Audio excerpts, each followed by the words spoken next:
దాపులలో ఏకచక్రపురమును అగ్రహారము కలదు. బ్రాహ్మణ రూపములలో మీరు కొంతకాలమచట గడిపిన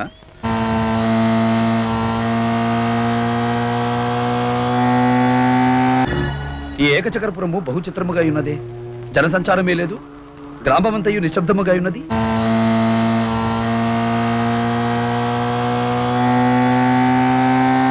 బకాసురుడను భయంకర రాక్షసుడు ప్రతిదినము మా గ్రామము మీద పడి దొరికిన వారిని దొరికినట్లు ఎత్తుకొని పోయి భుజించనివాడు. మేమే వంతులు వేసుకుని ప్రతిదినము ఇంటికొకని చొప్పున నీకు ఆహారముగా పంపగలము అని చెప్పితిమి.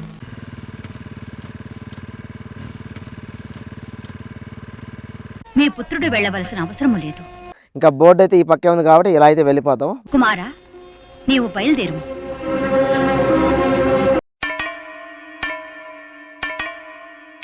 దారిలో తింటూ తింటూ వచ్చాను గదా, భుక్తాయాసముగా ఉండి ఆలస్యమైనదిరా.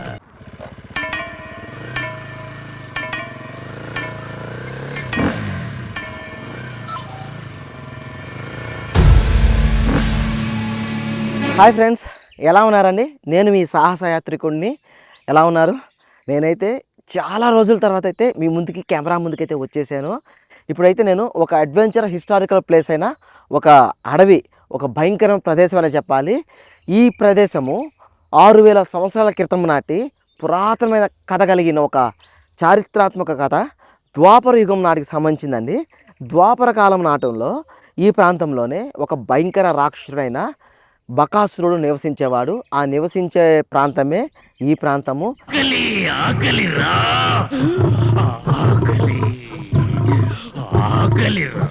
ఈ ప్రాంతాన్ని ఏకశరి తిప్ప అని పిలుస్తారు. తిప్ప అంటే అటు కొండ కాదు, ఇటు నేల కాదు, మధ్యలో ఒక కొండలాగా కాకుండా ఒక గుట్టలాగా ఉంటుంది కదా, అలాంటి ప్రదేశాన్ని తిప్ప అని పిలుస్తారు. ఈ ప్రాంతాన్ని పూర్వము ఏకచక్రాపురం అని పిలిచేవారు. కాలక్రమేణా ఇది ఇప్పుడు ఏకశరి తిప్పగా అయితే చెందిందండి. ఈ ప్రాంతంలో ఇప్పుడు ఉన్న గుహల్లోనే, ఇక్కడున్న ఈ గుహలు ఉన్నాయి కదా, ఈ గుహల్లోనే బకాసురుడు నివసించేవాళ్ళు. ద్వాపర కాలంలో పాండవులు వనవాసానికి వస్తారు కదండి. ఇట్లాగా పాండవులు కుంతీదేవితో పాటు వనవాసానికి వచ్చినప్పుడు ఈ ప్రాంతంలో ఈ బకాసురుడు అయితే ప్రజలని పీడిస్తూ హింసిస్తూ ఉండేవాళ్ళు. బకాసురుడను భయంకర రాక్షసుడు ప్రతిదినము మా గ్రామము మీద పడి దొరికిన వారిని దొరికినట్లు ఎత్తుకొని పోయి భుజించనివాడు. ఇక్కడ చుట్టుపక్కల ఉన్న 5 గ్రామాలు కూడా బకాసురుడితో ఒక ఒప్పందం పెట్టుకునేవాళ్ళు. ఇట్లా ప్రతిరోజు ఊరి మీద పడి ఎంతమంది దొరికితే అంతమంది చంపేస్తూ ఉండేవాళ్ళు. బకాసుతో ఒప్పందం ఏమని కుదిరిందంటే, రోజుకు ఒక ఇంటి నుంచి బండెడు అన్నము, 2 ఎద్దులు, దాంతోపాటు ఒక నరమాంసం అంటే ఒక మనిషిని పంపిస్తామని ఒప్పందం ఉండేది. మేమే వంతులు వేసుకుని ప్రతిదినము ఇంటికొకని చొప్పున నీకు ఆహారముగా పంపగలము అని చెప్పితిమి. అలా రోజుకో ఇంటికి ఇట్లా వస్తూ ఉండేరు. పాండవులు వనవాసం టైంలో ఈ ప్రాంతానికి వచ్చినప్పుడు ఒక ఇంటి వంతు వచ్చినప్పుడు ఆ ఇంట్లో వాళ్ళు బోరును విలపిస్తూ ఉంటే, ఈరోజు మా వంతు, మా ఇంటి వంతు అని చెప్పి వాళ్ళు విలపిస్తూ ఉంటే, అప్పుడు కుంతీదేవి అమ్మవారు భీముడిని అయితే పంపిస్తాను అంటే వాళ్ళు ఒప్పుకోలేదు. మా కోసం మీరు ఎందుకంటే ఇబ్బంది పడ్డమంటే, లేదు భీముడు ఈ పరిష్కారాన్ని పూర్తిగా పరిష్కరిస్తారు ఈ సమస్యని అని చెప్పి భీముడి చేత బండెడు అన్నాన్ని ఎద్దుల్ని ఇచ్చి పంపిస్తూ ఉంటారు. కుమారా, నీవు బయలుదేరు. భీముడు అలాగా ఈ అడవిలోకి ఆ బండెడు అన్నంతో వస్తూ మధ్యలోనే మొత్తం అన్నానంతా తినేస్తాడండి. ఇక్కడ దగ్గర రాగానే బకాసునికి ఆ విషయం తెలుస్తుంది. ఆ విషయం తెలియగానే బకాసుడు కోపంతో భీముడి మీదకైతే విరుచుకు పడతారు. నీకు పొగరెక్కిందిరా, నా తిండిని అరగిస్తావా? ముందు నిన్ను అరగిస్తాను చూడు. అలాగా వాళ్ళ మధ్య భయంకర పోరాటం కొన్ని రోజులు జరిగిందంట. కొన్ని రోజులు భయంకర పోరాటం తర్వాత ఈ ప్రాంతంలోనే బకాసురుణ్ణి ఆ భీమసేనుడు సంహరించేశారు.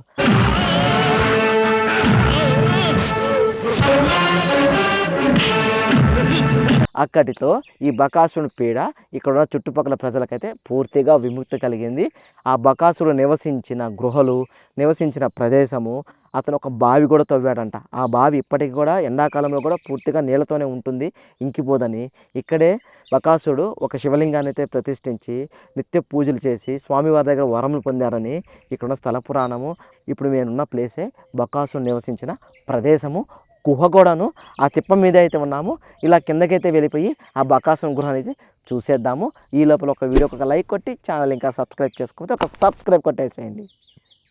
ఏకశిల తిప్ప బకాసురుడు నివసించిన గృహల్లోకి రావాలంటే నాయుడుపేటకి అతి సమీపంలో ఏకశ్రీ తిప్ప అని చెప్పి ఒక విలేజ్ దగ్గర అయితే ఉంటుంది. గూగుల్ మ్యాప్లో ప్రొవైడ్ చేసుకున్నా కూడా నాయుడుపేట నుంచి అయితే జస్ట్ ఒక 5 to 10 minutes జర్నీ చేస్తే మనం ఈ ప్లేస్కి అయితే వచ్చేయచ్చు. ఇప్పుడు మీరు చూస్తున్నారు కదా, ఈ గుట్ట, ఈ గృహలు, ఈ రాళ్ళు ఉన్నాయి కదా, ఈ రాళ్ళ కిందే అప్పట్లో బకాసురుడు నివసించేవాళ్ళంట. ఒకసారి గుండె ధైర్యం చేసుకొని లోపలికైతే వెళ్దాం.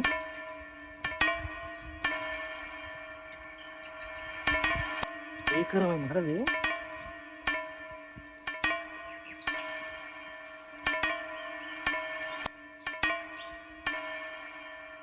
బకాసురుడు అప్పట్లో ఈ గృహలోనే ఉండేవాళ్ళని చెప్పేవాడు. హరహర మహాదేవ శంభో శంకర. ఈ గృహలో కూడా శివలింగం అయితే ఉంది.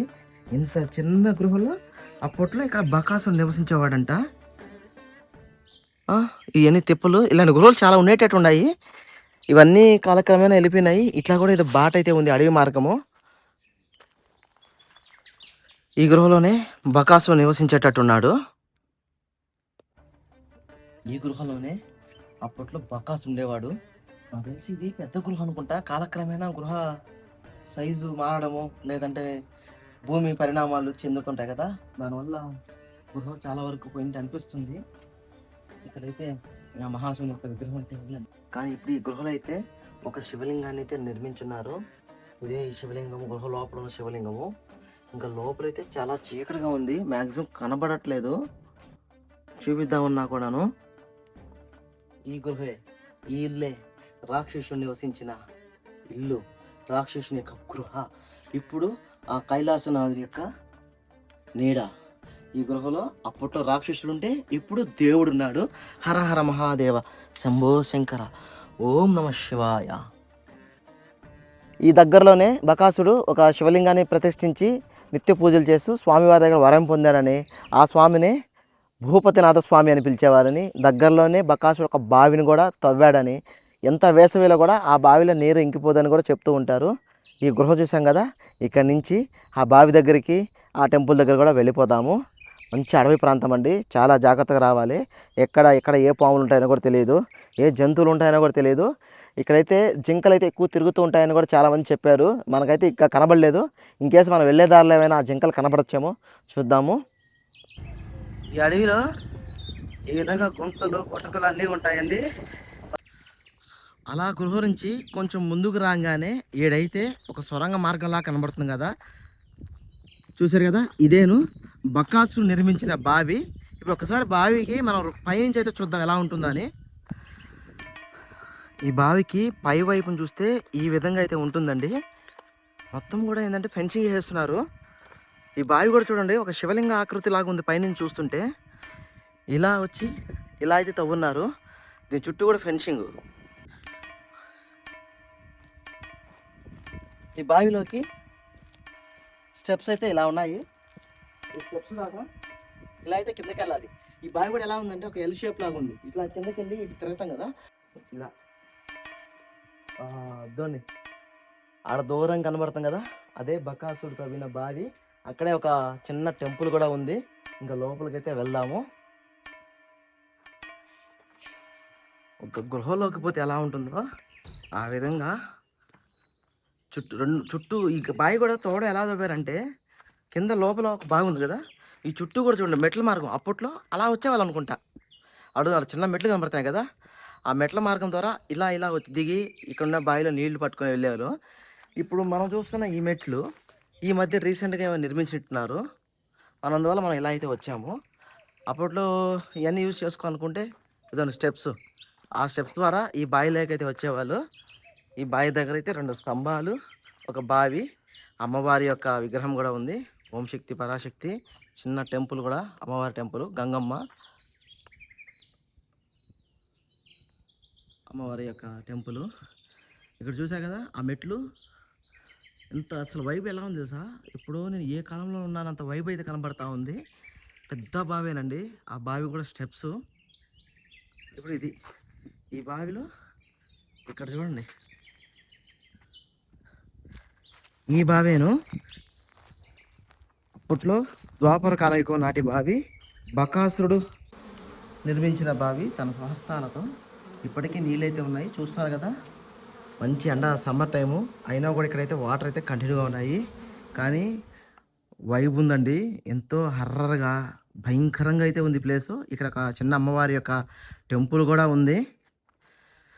వైబ్ అయితే నిజంగా చెప్తాం కదా, ఒక హర్రర్ ఫీలింగు, ఒక హర్రర్ కోటలోకి వస్తే ఎలా ఉంటుందో అంత వైబ్ అయితే ఉంది. చాలా భయంకరంగా నిశ్శబ్దంగా చూస్తుంటే నాకు విరూపాక్ష కనబడతా ఉంది. అలాంటి రేంజ్ సౌండ్ కూడా ఏగల సౌండ్ విరూపాక్ష వచ్చి గుజ్జుంటాయి కదా, అదే సౌండ్. చాలా భయంకరంగా ఉందండి ప్లేస్, కానీ బ్యూటిఫుల్గా ఉంది. చాలా చాలా అద్భుతం. మంచి ఎండ వాయించేస్తుంది. ఇదేను ఆ బకాసురుడు నిర్మించిన బావి. ఇంకా ఈ బావి దగ్గర నుంచి అయితే ఇంకా దగ్గరలో ఉన్న శివాలయం దగ్గరికి అయితే వెళ్ళిపోదాము. ఒక వైబ్, ఒక డెవోషనల్, ఒక తెలియని గూస్ బూమ్స్ అయితే ఏర్పడతా ఉన్నాయి ఈడ. చూడండి, ఏదో పిలిచిట్టు కనిపిస్తూ ఉంది, ఏదో రమ్మని పిలుస్తుట్టుగా ఉంది. అలాగ టెన్షన్గా అయితే ఉంది. పైనుంచి చూస్తే ఈ బావి ఇలా అయితే ఉంటుందండి. మొత్తం కొండరాయి చెక్కేసి బావి కడితే ఎలా ఉంటుందో ఆ విధంగా ఉంది.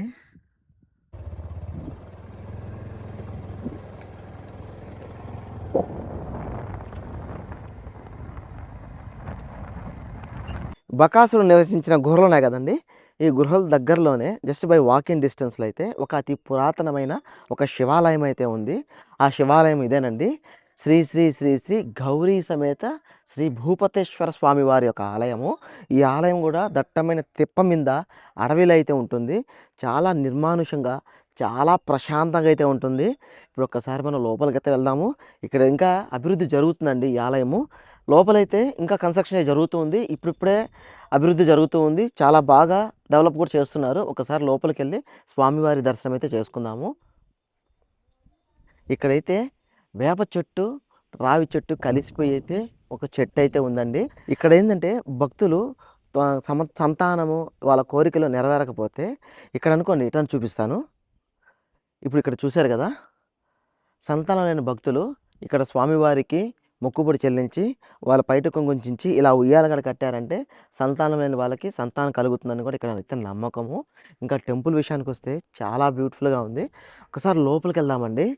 ఇక్కడికి వచ్చేప్పటి నుంచి నాకు ఒక తెలియని అనుభూతి, ఒక ఆహ్లాదకరము, ఒక డెవోషనల్ వైబ్ అంటారు కదా, ఇప్పుడు ఒక పురాతన కాలంలో యుగాలు దాటి నివసిస్తే ఎలా ఉంటుందో మనసుకైతే అంత ఆహ్లాదంగా అనిపిస్తుంది.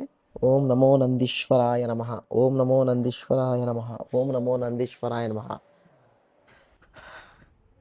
ఆ స్వామివారి యొక్క శివలింగము శ్రీ భూపతేశ్వర స్వామివారు. ఇంకా మహాశక్తి అమ్మవారు అయితే శ్రీ గౌరీ అమ్మవారి యొక్క ఆలయం అండి. అమ్మవారి యొక్క విగ్రహము. ఓం శక్తి పరాశక్తి, ఓం శక్తి పరాశక్తి.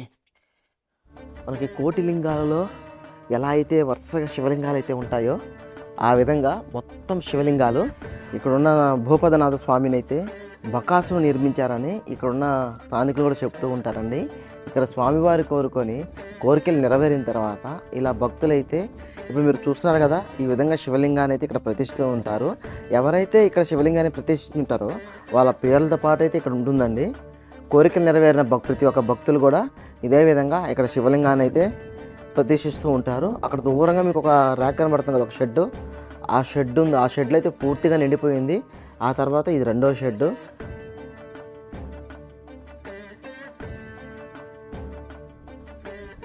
ఇక్కడ శివలింగాల పక్కన అయితే ఒక ఆదియోగి యొక్క స్టాచ్యూ కూడా ఉందండి, విగ్రహము. స్వామివారు ధ్యానం చేసుకున్నట్టుగా ఈ ఆదియోగి యొక్క విగ్రహం కూడా పూర్తిగా ఉంది. మనకి కోయంబత్తూరు అలాంటి పెద్ద పెద్ద క్షేత్రాల్లో అయితే స్వామివారు హాఫ్ భాగం భూమిలో, హాఫ్ భాగం పైకి వచ్చి అయితే ఆదియోగి స్టాచ్యూ ఉంది కదా, కానీ ఈ ఆలయంలో ఈ ఆదియోగి స్టాచ్యూ పూర్తిగా అయితే ఉంది. ఎండ కాలిపోతా ఉన్నాయి రా స్వామి.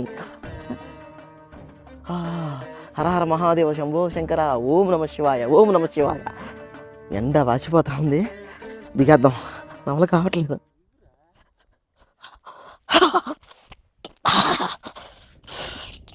హర హర మహాదేవ.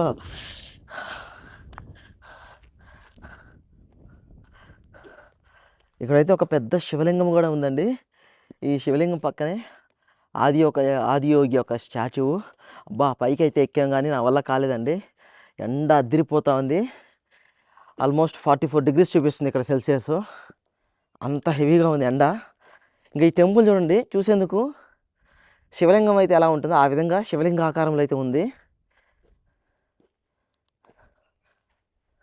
ఏకసిరి తిప్ప పూర్వము ద్వాపర కాలంలో ఒక మహాభయంకర రాక్షసుడు తిరిగిన ప్రదేశము, పాండవులు వనవాసం చేసిన దివ్యక్షేత్రము, పాండవులలోని భీముడు బకాసుని సంహరించిన ప్రదేశము, ఈ గుహలు, బకాసుడు తన స్వహస్తాలతో నిర్మించిన బావి, స్వహస్తాలతో నిర్మించిన ఒక శివలింగము, భూపతినాథ స్వామి వారి యొక్క ఆలయము ఎంతో పీస్ఫుల్గా చాలా అద్భుతంగా అయితే ఉంది. చాలా వరకు కాలక్రమేణా కూడా అన్నీ కూడా భూగర్భంలో కలిసిపోతున్నాయండి. ఉన్న వాటిని అయితే నేనైతే మీకు చూపించాను. వీడియో అయితే అద్భుతంగా వచ్చింది, చాలా బాగుంది. ఈ ప్లేస్ అయితే సూపర్ అండి. ఈ వీడియో మీకు నచ్చుంటే ఒక లైక్ కొట్టండి. మన ఛానల్ ఇంకా సబ్స్క్రైబ్ చేసుకోకపోతే ఒక సబ్స్క్రైబ్ కొట్టి ఈ వీడియోని ఈ ప్రాంతం గురించి మీకు తెలిసిన వాళ్ళందరికీ షేర్ చేస్తానని ఆశిస్తూ, మరి నేను మీ హరినండి. మీ అందరి సహకారం సపోర్ట్ నాకు ఉంటుందని ఆశిస్తూ, ప్లీజ్ సబ్స్క్రైబ్ మీ ట్రావెలర్ హరి అండ్ సాహసయాత్రికుడు.